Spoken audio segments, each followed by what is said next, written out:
what fluorescence guided surgery does is essentially make different structures, organs, tumors glow in a way that allows the human eye to see it a way that it wouldn't otherwise be able to do. When a surgeon operates, they rely on what they can see and what they can feel. But some of the most critical details during surgery, blood flow, tiny bile ducts, even the edges of a tumor, have long remained invisible. Now, a technology called fluorescence guided surgery is changing that by helping surgeons make the invisible visible. Using fluorescent agents, surgeons could watch blood flow in real time, light up cancer cells, and identify delicate areas they need to protect. What if the body could literally illuminate the path forward during surgery? That future is already here. Every year, more than 2 million procedures worldwide use fluorescence-guided technology, making surgery safer, more precise, and less invasive, as well as fewer complications, recovery times, and most of all, reducing cancer left behind.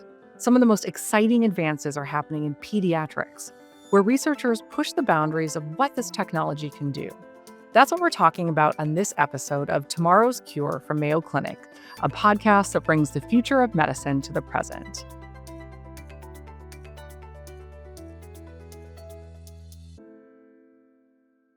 I'm Lindsay Sievert. Thank you so much for being here today. It's great to have you with us. Joining me to talk about fluorescence-guided surgery are Dr. Stephanie Polides, a pediatric surgeon at Mayo Clinic, and Dr. Timothy Lautz, who specializes in pediatric general surgery and surgical oncology at Lurie Children's Hospital of Chicago. Thank you both for being here today. Today, we're really talking about seeing the invisible during surgery. And I'd love to dive in and start with the basics. And as I was reading and researching this, I couldn't help but think, what exactly does this look like? I kept thinking in my mind, my own reference to fluorescence is like a light bright or a glow stick. And so I'm just wondering if we could just start off, what does this look like to our eyes as you are operating on someone? When you are doing surgery, you typically rely on what you can see and feel, but a lot of important structures, either you might not be able to see them because they're just below the surface of what you can see, or they look indistinct from equally important structures or tumor next to it. And what fluorescence guided surgery does is essentially make different structures, organs, tumors glow in a way that allows the human eye to see it in a way that wouldn't otherwise be able to do. You know, in surgery, we're always looking for new tweaks, new tools that will help us do surgery safer and better. And fluorescence is one of those. And as Dr. Polides described, it basically allows us to light up key structures that we're trying to better visualize during surgery. That takes lots of different forms. During gallbladder surgery, that might mean lighting up the ducts that we're trying to protect and avoid injury to. But both Dr. Polides and I do a lot of cancer surgery, where what we're really trying to do is light up the tumor cells so that we can find them, remove them safely with minimally invasive approaches, and with removing just the right amount of normal tissue around it. We want a cuff of normal tissue around it, a margin, but we don't want to have to take a lot of extra normal tissue because we can't tell exactly where the tumor is. Dr. Polides, when you recommend this to a patient and their family, where do you begin? How do you begin describing to them how this works? So it depends a little bit on the application. We talked about how we use it for surgical oncology, but it has other applications and more common procedures such as gallbladder removal and things like that. I think it depends a little bit on where the technology is. Sometimes it's in the context of a clinical trial, and that conversation is very different than when it's sort of integrated into care. But usually we describe it as the patient or the child will receive, typically through their IV before surgery, this medication or this special dye. And then we have specific cameras that we use during surgery that then allow us to see whatever the dye is lighting up.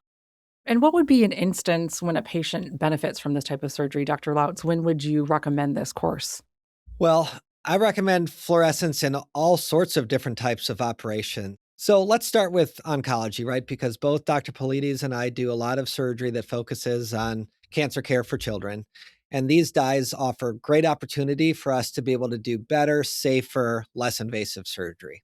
So one of the classic examples is what we call pulmonary metastastectomy, which is where we're removing disease that has spread to the lung. And in many cases, there can be multiple different nodules in the lung, and we want to be able to find them and remove them with minimally invasive surgery where possible. But this can be hard because when you just look with the camera, you can't always see them. And since we're doing minimally invasive surgery, we can't feel with our hands, which is how we used to find these nodules. So with fluorescence, by giving this dye and using the special camera that allows it to illuminate, we can see these nodules, remove them with a small cuff of tissue, and not have to get our hands in there to feel it in real time. But that's just one of the many ways that we use it. We also use it for finding lymph nodes, and that's a technique called sentinel lymph node biopsy, where we inject some of this dye right around the tumor. The dye spreads through the lymphatic channels and goes to the lymph node chain or the lymph node basins that are draining the area of the tumor. So we can identify which lymph nodes would be the most likely to contain tumor cells, and we can focus our efforts to sample only those lymph nodes that are most likely to contain tumor so that we can properly stage the patients. And there's other ways to do it, but the fluorescence allows us to do it right there in the OR without having to take trips to other areas of the hospital for different specialized procedures. So, Dr. Polides, when I'm listening to Dr. Lautz describe this, it almost seems like this fluorescence or this dye is doing some of the detective work for you. You deploy it and it illuminates the areas you need to get to. Yeah, I think it does not replace surgical judgment, but it enhances it. It shows us things that maybe we wouldn't be able to see otherwise minimally invasively. And so by being able to make smaller incisions and still do a safe and effective procedure that treats their cancer, we're able to help them have a quicker recovery, have less pain after surgery, have less risk of long-term side effects as a result of the surgery. And that's really powerful. Have you both been always operating using fluorescence guided surgery, or was there a before and an after? Do you have an example of surgery that you did without fluorescence and then how it was a game changer when you used fluorescence? Yeah, I have a good example, and it's a case that I actually have one coming up. And so I'm so grateful to have the fluorescent tools available. It's a tumor called desmoplastic small round cell tumor, which is a rare sarcoma that involves a large mass within the pelvis of most patients, but then little sort of implants or nodules of tumor all over the lining of the abdominal cavity. There can be dozens, hundreds, even thousands of tumors in the abdominal cavity. And cure is really dependent upon doing a surgery where we clear all of those nodules out. And it's an exhaustive surgery where we go kind of section by section in the abdomen and really diligently take out all of those nodules.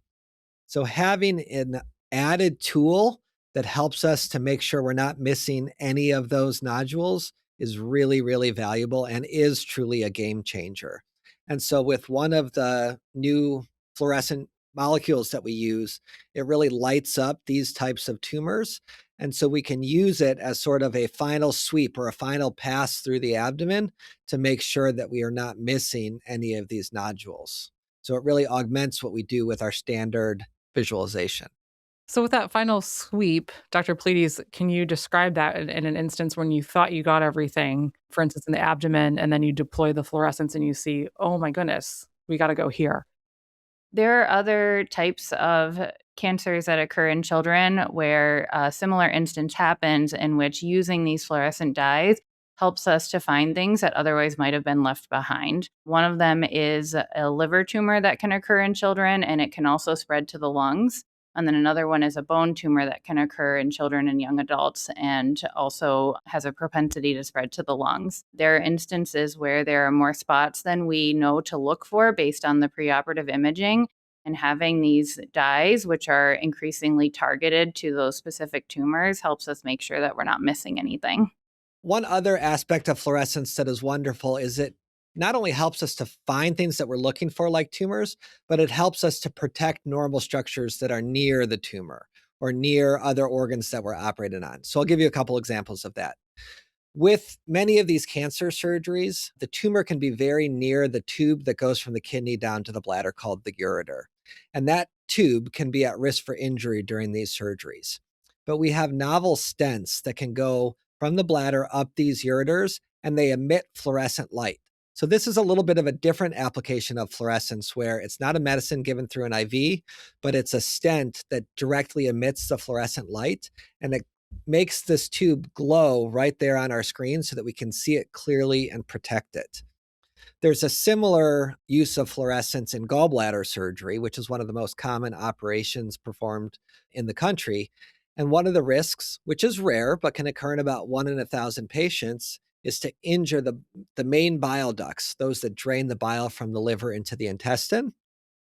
But this dye, indocyanine green, or ICG, when given at the time of surgery, will cause the bile within those ducts to light up and fluoresce. And so you can better visualize and protect those normal structures that you're trying to be very careful about protecting during surgery. Indocyanide green. Am I saying that properly? Yeah, we just all call it ICG though. ICG.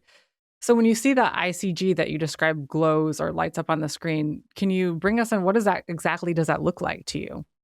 So we utilize special cameras in the operating room, and there's versions of it for minimally invasive or laparoscopic surgery, and there's a version that you can use for open surgery. And they're near infrared cameras, and the wavelengths match up with what is emitted by the particular fluorescent molecule. To our eyes, what we see typically, especially for ICG, is green. There are different settings that you can go through on the camera depending on whether you want to see just how fluorescent it is, like on a scale, or if you just want to see more black and white, is there any fluorescence, yes or no? So we are, in addition to getting that sort of yes or no fluorescence, there is a qualitative aspect of it that can be helpful depending on what you're looking for.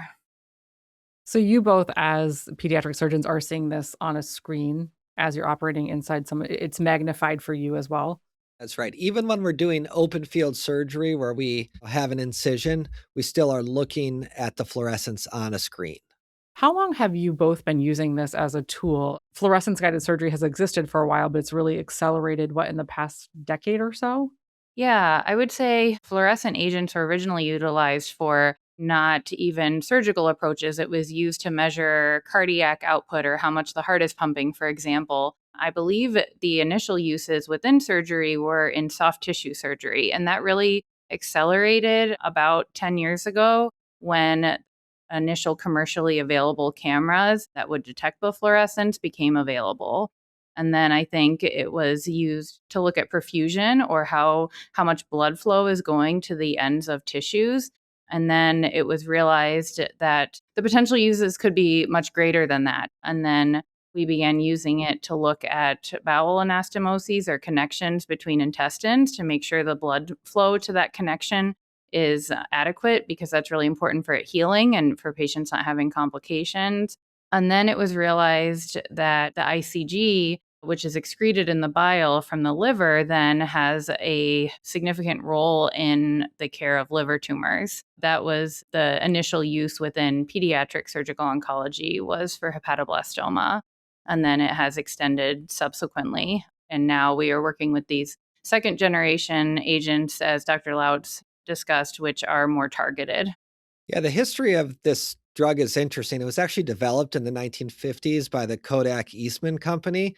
It was initially envisioned as a photography dye, and people quickly realized that there were really profound medical applications. So the drug, ICG, has been approved by the FDA for many decades, but its role in surgical care really lagged until the equipment caught up, and that's what Dr. Polides described. And I think understanding all the different uses of ICG requires understanding what happens when you give the medication through the IV. So when you give ICG into the bloodstream, it initially goes through the blood vessels and into the tissue. And that's why you can use it to gauge how much blood flow or how much perfusion there is to tissue.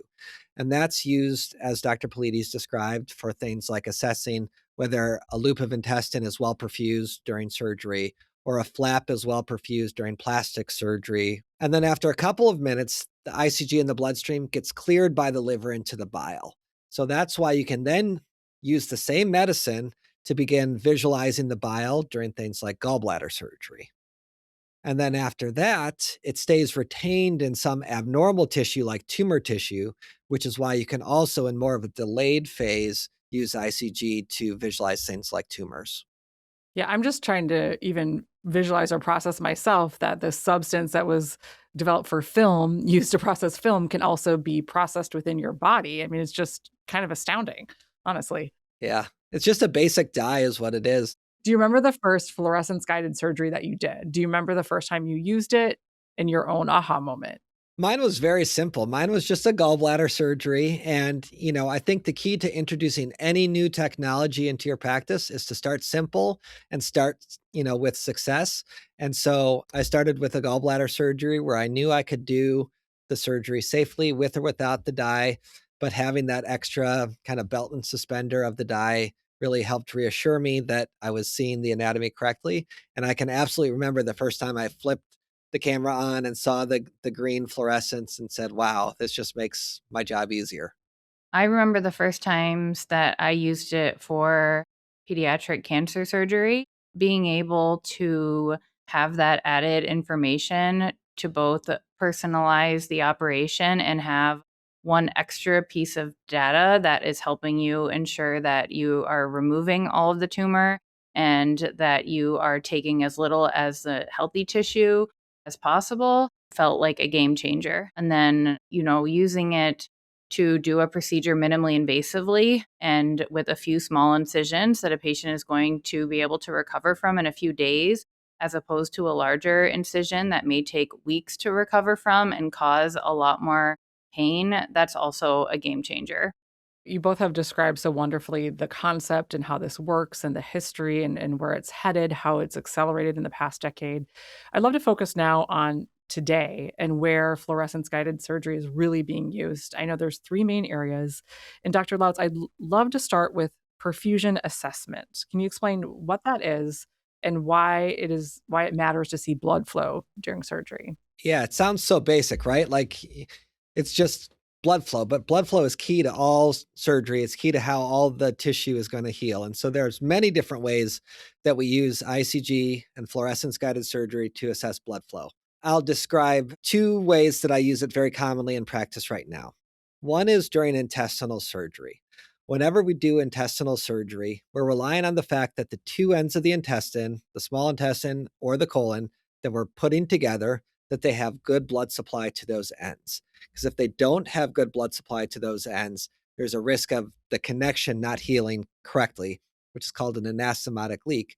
And that can be really devastating for patients because if the connection fails, if it leaks, then they need additional surgery. They might need a temporary colostomy bag. And so by giving ICG and using our camera to assess the perfusion to that tissue, we sometimes find that, well, the very end looks good to our naked eye, but when we look with the fluorescence, there's a little rim that is not quite as well perfused. And we're going to cut back just that extra centimeter so that we have truly healthy tissue to connect. And there have actually been very good studies, mostly done in the adult surgical realm, that have shown that you can actually reduce the risk of a failure of that connection by doing this sort of assessment. And so I use it routinely anytime there's a connection that could be at risk for having inadequate perfusion. The other way we're using it for perfusion is something pretty novel that we're doing as part of a clinical trial, and that's to assess perfusion to the testicle when it's undergone torsion. So testicles are at risk of twisting, which is called testicular torsion. And when that happens, it cuts off or it chokes off the blood supply to the testicle. And so that becomes an emergency surgery. It's done by our colleagues in urology, and they bring the patient to the OR and they untwist that testicle. But after they untwist it, there's still this question of whether the blood supply has been restored. Is that testicle going to live, or is that testicle, has it been compromised for long enough that it won't survive and they need to remove it? And right now in current practice, a lot of testicles end up being removed because the urologist is not confident that there's good enough perfusion. But we know that some of those will live if you leave them. They will survive. And obviously, for the patient's quality of life, they would like to preserve and protect both testicles if at all possible. So we give this dye 5 minutes after the testicle has been untwisted, and we use it to compare the amount of blood flow to the untwisted testicle compared to the other normal testicle, which is right next to it. Okay. And there's actually a tool on the camera that gives us a percentage number. So we can normalize based on the normal testicle and say, this is 100%. and then look at the untwisted testicle and say, well, that one has 70%, or that one only has 30%. And it's helping us to then correlate with what's going on with the ultrasound that we do a few weeks to months later. And our goal is to be able to give better predictive information to families about how likely it is that a testicle, once it's been untwisted, will survive and be normal. I also had a note here, very similar with ovarian torsion too. That's right. So the good thing with when an ovary twists, the good thing is that the ovary is a little bit more robust than the testicle. So the likelihood of an ovary sort of dying because of lack of blood flow is lower, but there are still ovaries that are removed because they've been twisted for so long that the surgeon is concerned it won't be healthy. And so we can do similar things with ovarian torsion. And so we're really using this for both circumstances. And again, the blood flow helps you understand the survival of the tissue, the recovery process. That's right. Dr. Polides, I have another second major application where you use fluorescence guided surgery, and that is the surgery of the liver, bile ducts, and bladder. Would you talk about that a little bit? Fluorescence guided surgery has been very helpful in what we call hepatobiliary surgery, and it has different applications in both children and adults. In pediatric surgery, it can be helpful for liver tumors, as we discussed, because abnormal tissue or tissue with cancer in it tends to hold on to these dyes longer than normal tissue. You can manipulate either the dose or how far in advance prior to surgery that you give it to help you see different things. So for liver tumors, for example, because all of the liver will take up the ICG initially, we need to give it far enough in advance that it has an opportunity to clear out of the normal areas, and then it would still be in the abnormal areas. And then once it clears from the normal areas, it's draining into the bile, and that's where it can be helpful for surgery involving the bile ducts. Children can have congenital anomalies of the bile ducts that require surgery, or just like in adults, a common operation in children is gallbladder removal. You are trying to find the small bile duct that connects the liver bile duct to the gallbladder, called the cystic duct. And that's the duct that you want to identify and dissect and divide. But the larger common bile duct, which lives nearby, it causes major problems if that's injured. It doesn't happen often, but it can, especially if the anatomy is unusual or there's an infection going on. And so the dye being excreted into that duct, and it typically stays there for several hours, provides great visualization of that duct throughout the operation. So it helps surgeons make sure to keep that safe and not injure it.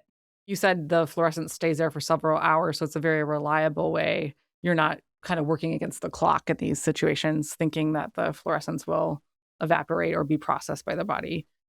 Correct. It's very durable in that way. There are certain instances where we think that we need to give it several days before, and we do that, but there's typically that, and then an administration that can occur right before the operation. Other than that, it's fairly robust and reliable in being able to see it.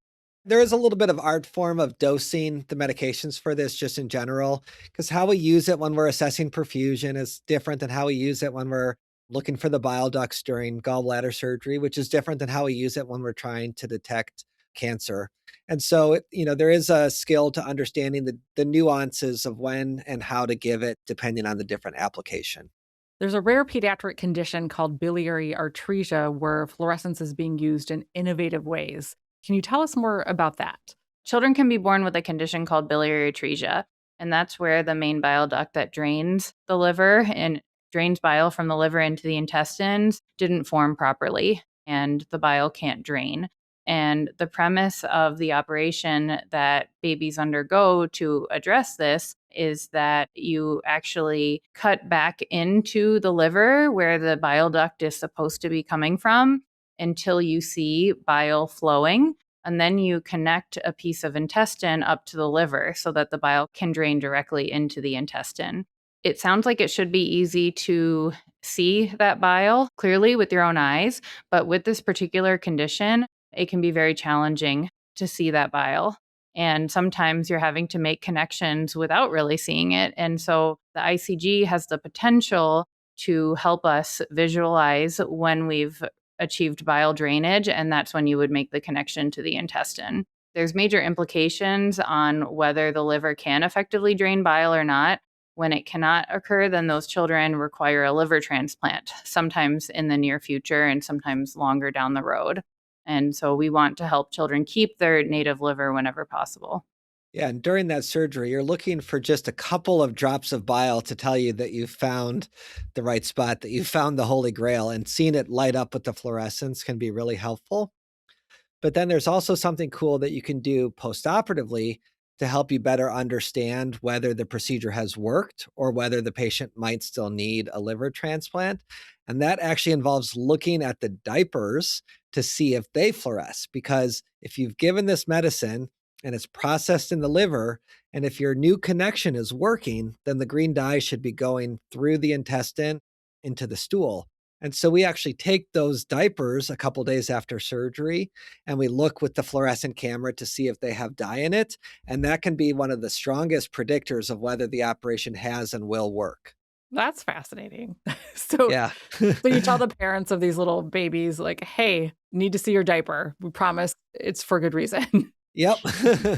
We actually show them the picture. So we take it to our fluorescent camera and then we bring back the picture to hopefully tell them the good news that there's green dye, and I say green, but it doesn't look green to the naked eye. Again, it only looks green on the camera. And that is a strong predictor that the operation has worked. I bet those parents of the children affected have never been happier about a poopy diaper. That is right. From a diaper to the tiniest drop of bile, and then to the most major application now is really cancer. So let's talk about cancer surgery. This really can light up tumors in a magnificent way. Yeah, and there's so many ways that we use fluorescence guided surgery for cancer. And so let's just talk about a couple of those. I would say the number one way is, again, removing nodules in the lung. And we used to do that primarily with indocyanine green and this ICG. And this would involve giving a pretty large dose of ICG and allowing it to clear out of all of the normal tissue, but then it would remain behind in the cancer tissue. And so then the same principles would apply where we would use the fluorescent camera and it would help us to find the nodules. It would help us to avoid making bigger incisions to find the nodules. Sometimes it would help us to find additional nodules that we didn't appreciate based on the CAT scan. But to be honest, it was a little bit hit or miss. For some tumors, it worked great. And for other tumors, it did not work as well. And so that's what led us and others to pursue sort of exploration of the second generation of fluorescent agents, things that were more directly targeted to the tumor tissue. And the one of those that we're most excited about is something called Cytolux or Paphola-cyanine, which targets folate receptor, which is upregulated on many different cancer cells. Okay. And so because the cancer cells upregulate the folate receptor, when we give this medication, it hones in on those cancer cells and really lights up those nodules. Can you review that for me? What is a folate receptor? All cells, especially cancer cells, have different, we call them antigens, different markers on the cells. And folate receptor is one of those markers that is really very much present on cancer cells, but less expressed on normal tumor cells. And so it's really a differential between the adjacent normal tissue and the cancer cells.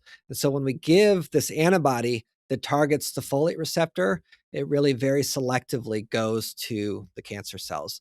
And we've done a bunch of work in the lab to understand that many or most pediatric cancers overexpress these folate receptors compared to their normal counterparts. So the second generation fluorescent agent has more sensitivities or just more superpowers than the ICG? Yeah, it's more likely to go to the tumor and it's less likely to kind of have background noise. And so it's a double benefit in many ways.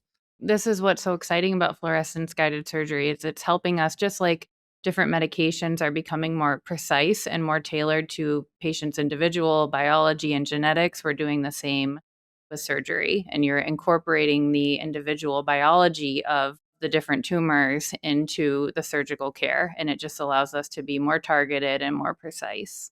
In the medical side, we talk about precision medicine a lot, which is using the medications that are specific and targeted for that patient's disease. This is precision surgery. So this is using surgical targeting agents that are focused on that patient's individual tumor. And we know that's better for the patient, better for a potential cure. You don't want to be doing exploratory surgery. You want to have a plan and you want to get it out.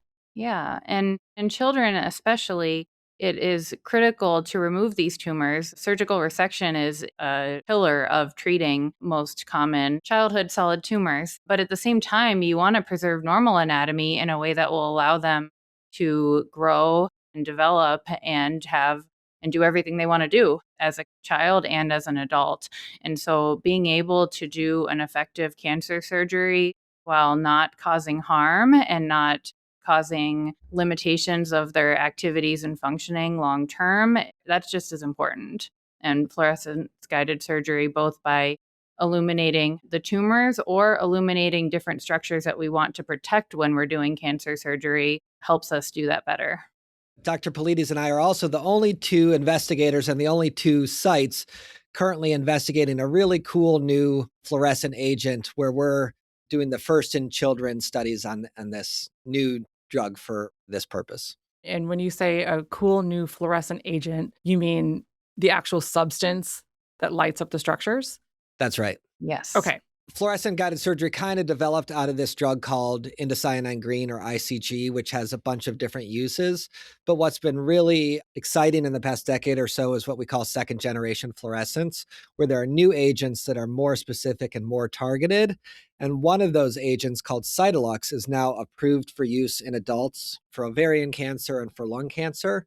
But Dr. Polides and I are doing the first studies to look at applications of using that for children.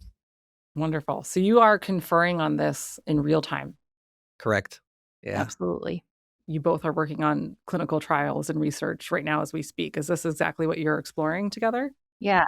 Whenever there is a new innovation or exciting technology, it is just as important to think about, how does this help our patients? We know it's cool, but we really need to study it in an intentional fashion. And that's where clinical trials come in.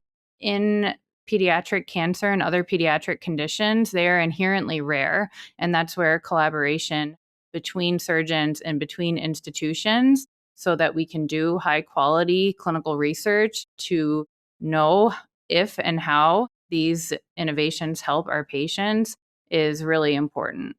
We are discussing off-label uses of the medications. Indocyanine green is FDA approved in adults and children, but some of the novel ways that we are using it is off-label. These new medications, such as Cytolux, are FDA approved in adults, but their use in children is not yet FDA approved, which is why doing rigorous clinical trials to establish the safety and efficacy in children is so important.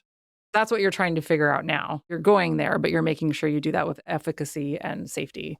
That's right. So the next phase for us is to prove the safety and efficacy of novel agents like Cytolux in children.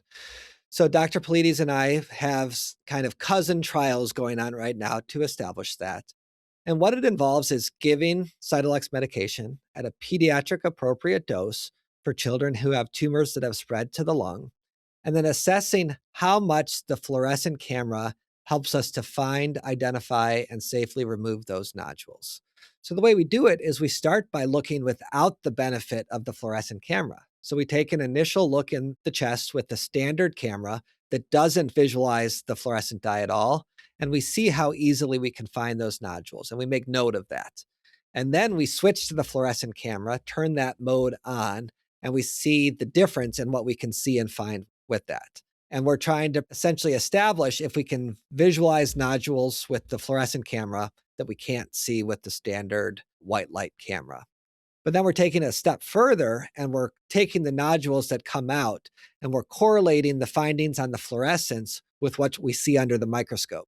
Do the fluorescent findings predict that there is in fact cancer in that nodule, or are we finding some other things like benign lymph nodes? Okay, so we're really trying to understand all of those aspects. And at the same time, we're doing rigorous studies to establish how the drug is cleared out of the pediatric body so that we know the right dose and the safety of those doses. So you're looking at how effective the fluorescence is when you say in the microscope afterwards, how well did it work? Yeah, essentially, what was the sensitivity and specificity for finding tumor nodules. Dr. Polides, what are you finding in your cousin trial at Mayo Clinic as a result of this research and clinical trial? The clinical trial is going well, and we're hoping to have results to share soon.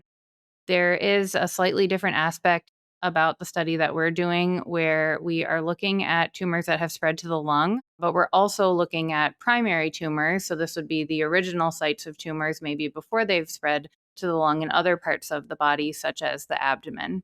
And that includes tumors like neuroblastoma, which is the most common extracranial solid tumor in children. And so, by working together, we're hopefully going to have more data, more information that helps us hone in on which patients is this helpful for so that we can just continue to personalize their surgical care. And I'm wondering how this correlates the fluorescence guided surgery, even the clinical trial or the second generation. How does that inform your approach to surgery? Where it maybe used to be more of an open surgery, but now it can be laparoscopic or robotic. How does it guide surgeries towards becoming minimally invasive, which is really important for children? One of the biggest advancements, I would say, over the past 10 years has been the technology that allows us to see the fluorescence. And that includes integration into these minimally invasive platforms like the laparoscopic cameras that we use both in the abdomen and the chest, and the robotic platforms that we use all have capabilities now to see fluorescence. And so what that means is that there might have been something that before you used to need to be able to feel with your own hands to complete the surgery, protect nearby structures, or identify tumors. Whereas now with fluorescence, you can do that without having to have your hands directly on it, which means you can use a minimally invasive approach. I imagine that there might be a lot of parents finding this podcast episode that are looking for options for their own child. What would you want them to know about fluorescence guided surgery? And what is next in this field, and what is exciting, and why they should hold on to hope that this could be an option perhaps for their child? I think a couple of points here. First of all, we always want to be realistic. We don't want to paint anything as a magic bullet, but it is definitely a very helpful tool and it can facilitate better, safer, more complete surgery. And we always like to have more ways, not fewer ways, to find these tumors that we're trying to take out. It's one more tool in the toolbox, and that extra tool can be profoundly helpful. I would agree. I think it's important to know that this is still something, especially in pediatric cancer, that we are actively studying and learning more about every day. But I think based on what we've already learned, we know that the potential is great. Parents should know that it is okay to ask about, if there's new innovations or clinical trials that their child might be eligible for. It's also okay not to do clinical trials. Like Dr. Laut said, there's still a lot about this that we don't know and we're still studying it. Now that we know, we can look at certain structures like blood vessels and ureters and things like that. With this, we're now thinking about what can we look at next? What would have the biggest impact on children long term? And one example of that is nerves. We have nerves everywhere in our body. They're responsible for motor, so movement and sensory function. And so injuries to nerves can result in pain. It can result in decreased physical activity and really be life-changing. And so there are exciting agents that we hope will help us be able to visualize nerves better. And that's relevant to all kinds of surgery, but including cancer surgery, where we're trying so hard to remove all of the cancer, but preserve those normal structures nearby. These are some of the things that I think are going to be coming down the pipeline soon, and that we're going to be looking to study in children to make sure that those benefits can be accessible to children also. We're just always thinking about what is next, right? Even for identifying tumors, we started with ICG. We're now in that next generation where we're considering more targeted agents. And we're already starting to think about what are additional targeted agents, right? Because folate receptor targeting might not be right for all tumors. And so we are currently doing some preclinical work where we're looking at a much larger panel of pediatric tumors to try to understand which of these, we call them cell surface markers that might be targetable by other fluorescent agents, might be applicable to all different types of pediatric tumors. We want to have this to the point where for any tumor, any circumstance, we have a specialized, specific precision dye to use for that surgery. And the other thing that we want to do is we want to make it so that we can see those dyes or find those dyes in all sorts of different circumstances. Because there is sort of an inherent limitation of fluorescence that's called depth of penetration. Based on the wavelength of light, it can only go through tissue so thick. Some really smart people are thinking about new ways to, have that same level of precise localization, but even through thicker tissue. And so those are some of the things that are in the works and we hope will be coming soon. I was thinking about, as you were both were talking, the future of precision medicine, and that you're mentioning, little things like the ureter or the nerves. I'm just imagining like a fluorescent box of crayons, Crayola, like you could deploy very specific things for very specific diagnoses. Like someday you won't just have one tool or two tools, you might have many at your fingertips. Absolutely. We already are lucky enough to be able to use two at a time. So, like when we do this surgery for desmoplastic small round cell tumor, we'll have the stent in the ureter to light up the ureter, and we'll have the dye to light up the tumor. But I imagine the day where we're lighting up the blood vessels in red, and we're lighting up the nerves in yellow, and we're lighting up the tumor in green, and we're lighting up, it's like a paint by number. And I think that future is coming. The other exciting part of this is that it's prompting other surgical technology like the minimally invasive equipment and robots that we use to advance as well. And right now, we are still very much looking at whether something glows or doesn't glow.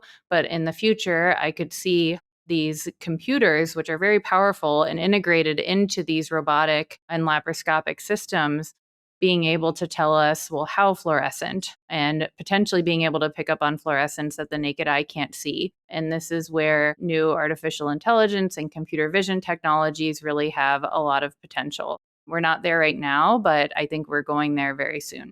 If all went well with both of your clinical trials, your cousin clinical trials, what would be the next after that if we talked again in 5 years? Oh, there's a lot to talk about there. Yeah. I mean, I think we want to go step by step, right? And I think what both Dr. Polides and I, we both are innovators, but we want to innovate in a safe, stepwise fashion. And that's why we do believe in the clinical trial process and going through, rigorous approach to validating and safely bringing new technology, especially into a vulnerable population like children. The future that you are described, Lindsay, this box of crayons where we have something for every tumor, we have something for every normal structure that we're trying to protect, and we can really do a dash of this and a dash of that for each specific surgery. But there are other novel agents out there. We have other clinical trials in the works because we, want to take this stepwise, and we're not going to go from one agent to 100 agents overnight. We're going to get there by studying each one rigorously and showing that it's safe and showing that it has benefit, and then, establishing our toolbox. When you both were in medical school or your surgical fellowships, did you know this would be a possibility? Did you know that you'd have these tools at your fingertips? When I was still in surgical training, we were just starting to use fluorescence guided surgery for tissue perfusion. And I got to experience that, and it was very exciting. I never would have imagined at the time that it would be at the place that it is now, allowing us to see tumors or other structures in even the tiniest of children and to become a part of precision medicine. But I think that's been the integral switch in the past few years, is thinking about how can precision medicine be extended into surgery. And fluorescence guided surgery is the epitome of doing that. Yeah, we had none of this when I was a trainee. I can distinctly remember the first time I saw a paper from Japan that talked about using ICG to identify tumors that have spread to the lung. And I was like, this is magic. This can't be real. This can't work like it says that it does. And, here we are, maybe 7 or 8 years later, and, it's just part of my everyday, and I couldn't live without it.